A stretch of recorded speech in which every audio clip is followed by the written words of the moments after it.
हाँ, थोड़ा-सा तबीयत ठीक है कल के मुकाबले।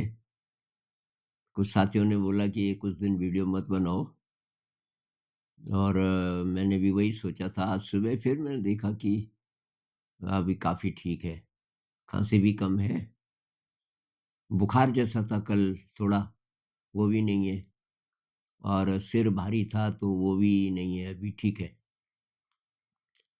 और वे वीडियो में कितना टाइम लगता है 10-15 मिनट और इससे कुछ एनर्जी भी मिलती है मुझे। मुझे लगता है ये कुछ अच्छा काम हो रहा है, सार्थक और इससे भी किसी प्रकार का शायद रस मिलता है मुझे। तो वही कल रस पे बात हो रही थी कि ये अच्छे रसायन जब नहीं होते हमारे बॉडी माइंड में, मतलब हमारे ब्रेन में ये न्यूरोट्रांसमीटर्स जो कि सारे शरीर में भी फिर जाते हैं। ये अच्छे रसायन जब नहीं होते तो तब निराशा पकड़ने लगती है हमें। मतलब न्यूरोलॉजिस्ट ये बोलेंगे। वैसे तो निराशा का जो रूट है वो और डीप है। शायद आपकी जो एस्ट्रल बॉडी है उसके साथ कॉन्टैक्ट आपका वीक है।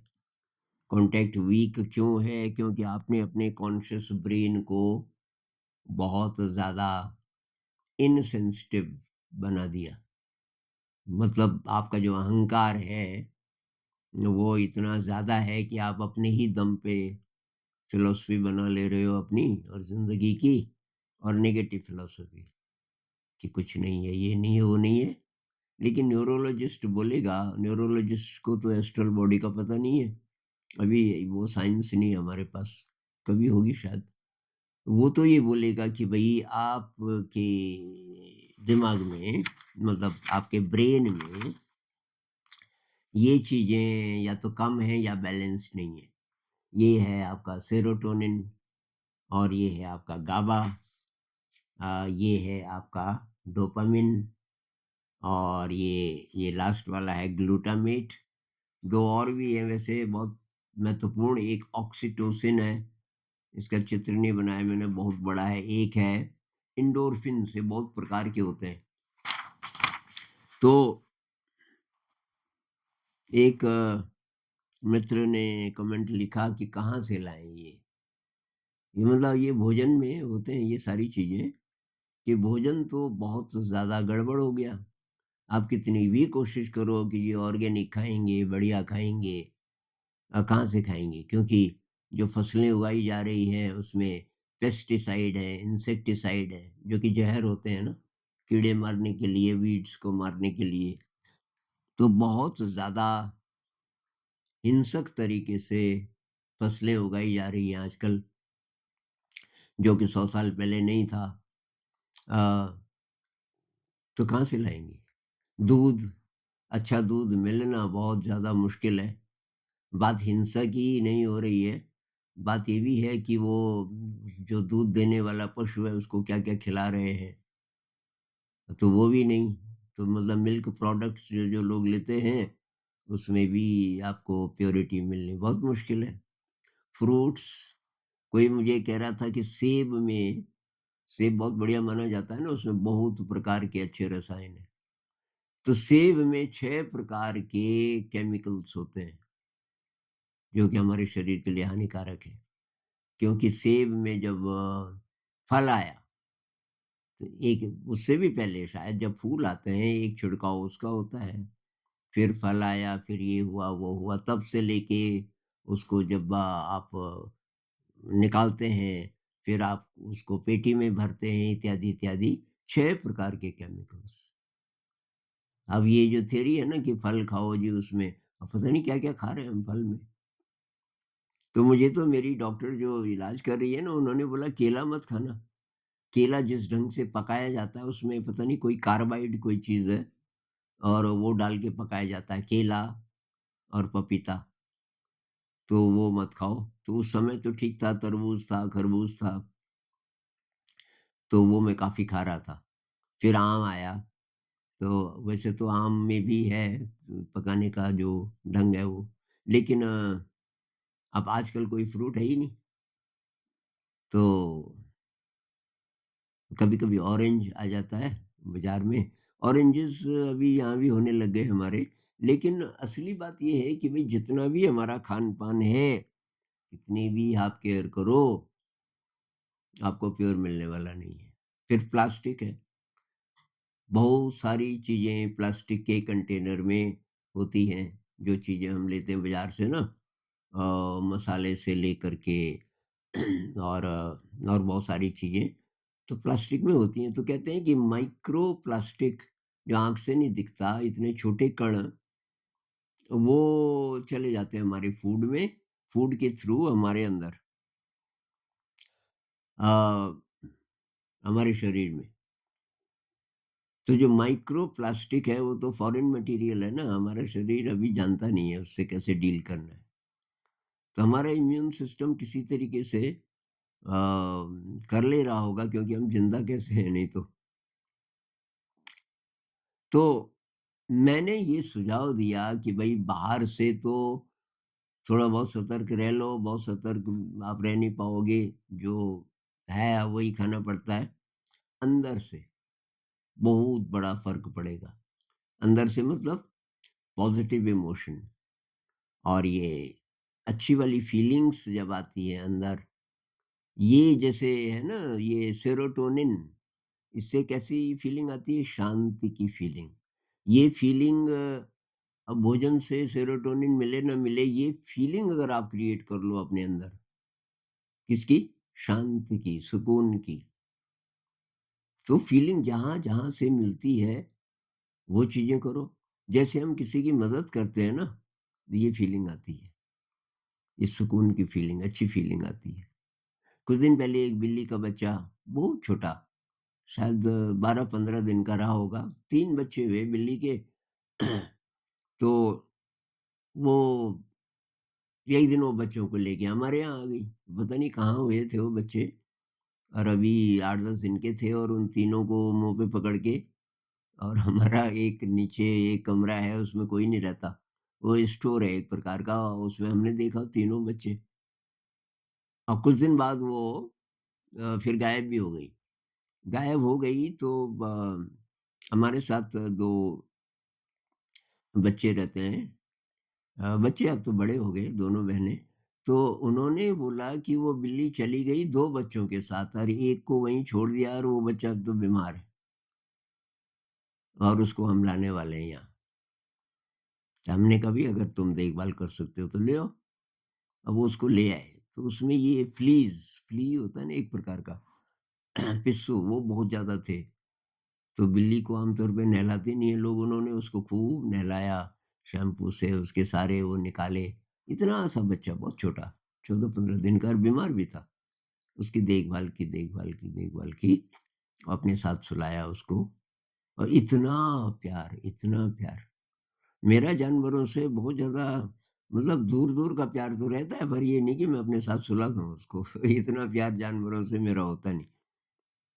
वो उन बच्चों ने और हमारे एक और साथी हैं उन्होंने बहुत ज़्यादा केयर की उसकी। अभी वो बड़ा हो गया आपने देखा होगा किसी-किसी वीडियो में आता था पहले मेरी गोद में बैठ जाता था। फिर किसी ने बोला कि ये इससे खाँसी आपकी बढ़ सकती है। बिल्ली देखिए माइक्रो फाइबर्स होते हैं और वो उससे एलर्जी हो सकती है, पता नहीं। तो तब मैं उससे थोड़ा दूर रहने लग गया। लेकिन वो जो फीलिंग है ना देखभाल की, किसी की केयर करना, उससे वो फीलिंग आती है। एक गाना है ना वो अनाड़ी फ़िल्म का, अनाड़ी फ़िल्म बहुत कमाल की थी। किसी की मुस्कुराहटों पे हो निसार, किसी के वास्ते हो तेरे दिल में प्यार, जीना इसी का नाम है, ऐसा कुछ गाना वो गाना भी बहुत कमाल का है। किसी का गम मिले तो ले उधार, ऐसा किसी का गम मिले तो ले उधार, वो देना नहीं भी चाहता, आपकी मदद नहीं भी लेना चाहता, ले उधार का ये मतलब होगा कि आप थोड़ा-सा अ, कोशिश करो। तो ये जो फीलिंग आती है ना देने से, किसी की केयर करने से, किसी बीमार को थोड़ा सहारा देने से, कोई हेल्पलेस है ज़िंदगी में, उसकी थोड़ी मदद कर दी आपने, तो उससे जो फीलिंग आती है अंदर, वो थैंक यू बोले ना बोले आपके अंदर फीलिंग आती है कि ये अच्छा किया मैंने, तो वो आपको अपने आप ही मिल जाएगा। सेरोटोनिन मिल जाएगा, गाबा मिल जाएगा।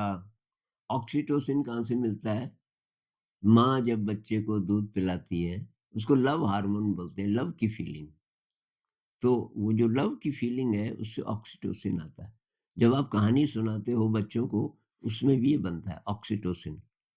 मतलब किसी दूसरे के साथ जब किसी दूसरे की जगह हम रखते हैं, कहानी में ऐसे होता है ना कि कहानी में हम वहीं पहुँच जाते हैं और हमारा एक जो मेन पात्र है, जो हीरो है या हीरोइन है, उसके साथ हम होते हैं कि भई ये कैसे बचे अगर संकट में। तो ये ऑक्सीटोसिन। ग्लूटामेट कहाँ से आता है?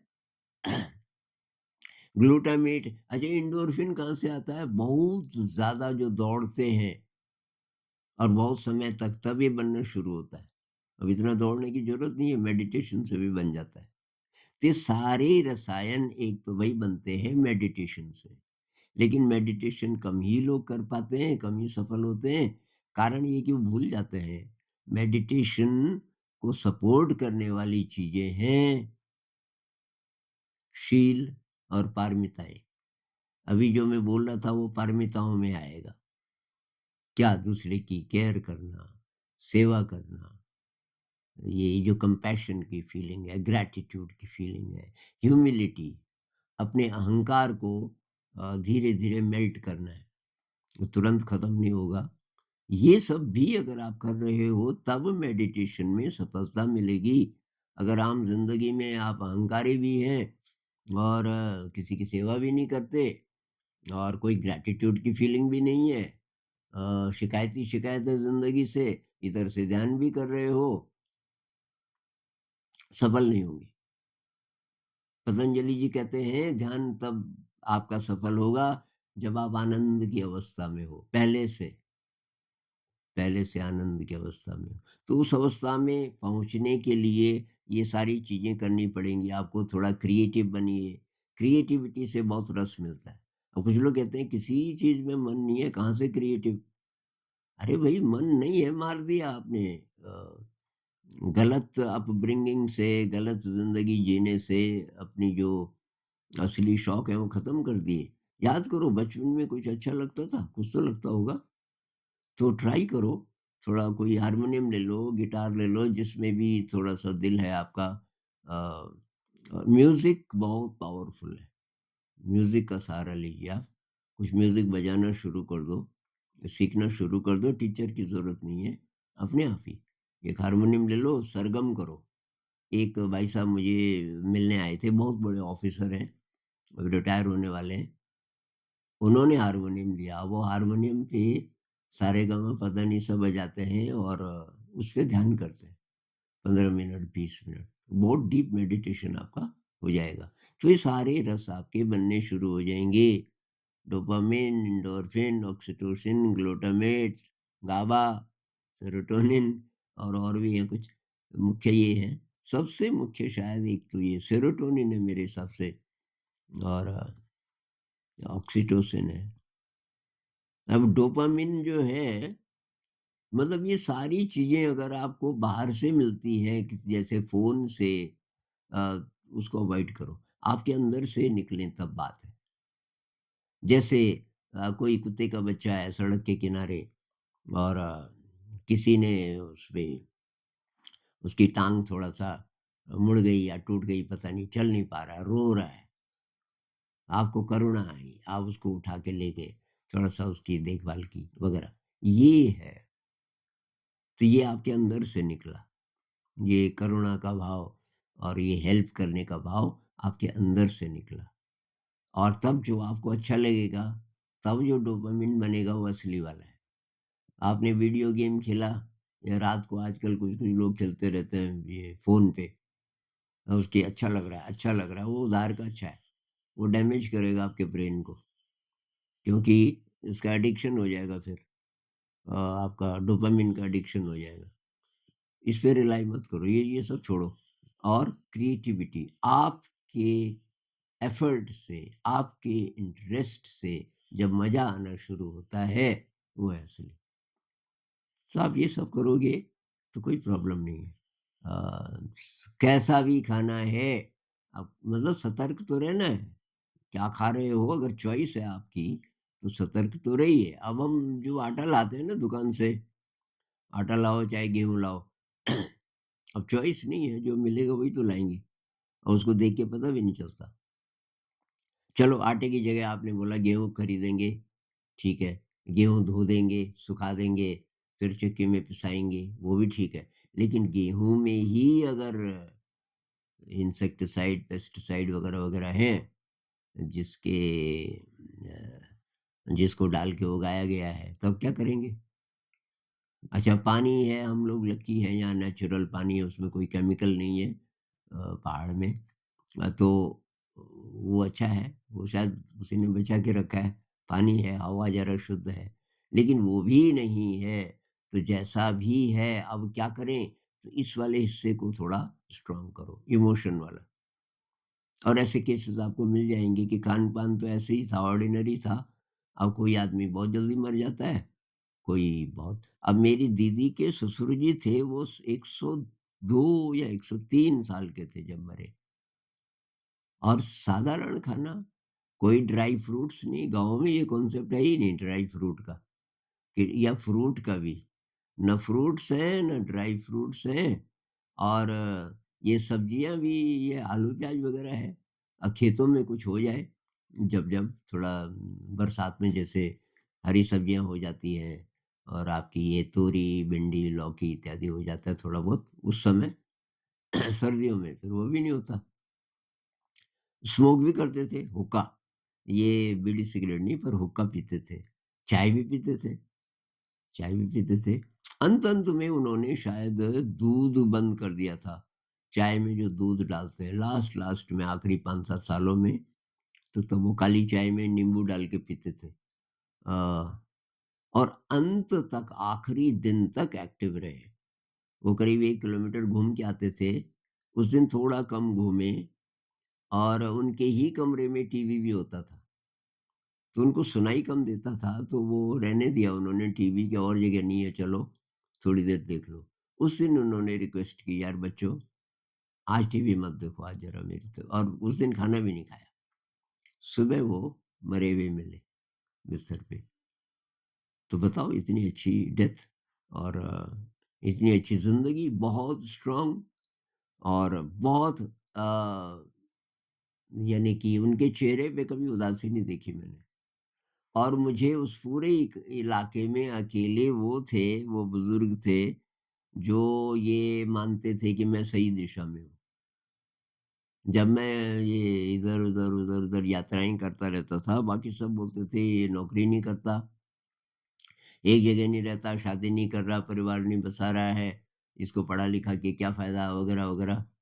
वो अकेले थे, वो कहते थे ये है सही रास्ते पे। हम इंसान हैं, हमारा लक्ष्य है सत्य को जानना, ये वो कर रहा है। उनसे मुझे बहुत ज़्यादा शक्ति मिलती थी। तो मेरे ख़्याल से वो कैसे रह गए 102 साल तक ज़िंदा और इतना स्ट्रॉन्ग क्योंकि वो जब 100 से ऊपर के भी थे, तब भी वो 7-8 किलोमीटर चल लेते थे। 7-8 किलोमीटर एक तरफ और फिर वापस चलना ही पड़े।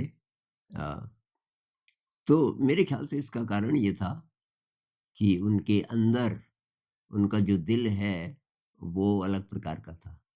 तो ये जो हमारी इमोशन की शक्ति है ना, ये बहुत ज़्यादा इसका प्रतिशत मेरे ख़्याल से 90 से भी ज़्यादा है। 90% से ज़्यादा आपकी हेल्थ का जो क्रेडिट है, वो इन चीज़ों को मिलता है, इमोशनल स्टेट। लेकिन इसका मतलब ये नहीं कि ये कुछ भी खाओ। ये जो फ़ास्ट फ़ूड है, ये क्या-क्या है। अपनी तरफ से कोशिश करो। बिल्कुल, तो ये नहीं हो सकता कि कभी आप नूडल्स ना खाओ, ये इतना भी मुश्किल है, लेकिन कम कर लो। अब हफ्ते में 1 आध दिन, 15 दिन में 1 आध दिन आपने मैगी खा ली या नूडल्स खा लिए, शायद उतना नुकसानदायक नहीं है जितना कोई-कोई लगभग रोज़ ही या हर तीसरे दिन, वो खतरनाक है आपके लिए। और अगर ज़्यादा आकर्षण नहीं है तो अवॉइड करो इन सब चीज़ों को। तो असली बात है क्रिएटिविटी बढ़ाइए, ध्यान बढ़ाइए, ध्यान में तब सफलता मिलेगी जब आप पारमिताओं पे ध्यान देंगे, उनका अभ्यास करेंगे, जब आप शील का पालन करेंगे, जब आप वैराग्य का अभ्यास करेंगे, जब साइकोलॉजिकली आप दुनिया पे निर्भर न हो, साइकोलॉजिकली, फिज़िकली तो हम रोटी, कपड़ा, मकान इत्यादि चाहिए, लेकिन मुझे नई बाइसिकल चाहिए। क्यों? क्योंकि लोग बोलेंगे वाह जी वाह! आप अपनी वैल्यू जब पदार्थ से बढ़ाने की कोशिश करते हैं, तो ये है psychological dependence on external world. Motorcycle इसलिए खरीद रहे हैं कि वो काम का है, जहाँ आपको जाना है उसमें मदद मिलेगी। तो तब ये नहीं होगा कि बेस्ट चाहिए, ये चाहिए, महँगी चाहिए, कोई भी ठीक-ठाक चलने वाली। तो साइकोलॉजिकली आपको ऑटोनॉमस बनना है, किसी पे निर्भर नहीं रहना। तब ये शक्ति बनेगी और काफ़ी हद तक ये सारे जो चीज़ें हैं, आपके अंदर ही अंदर बन जाएँगी।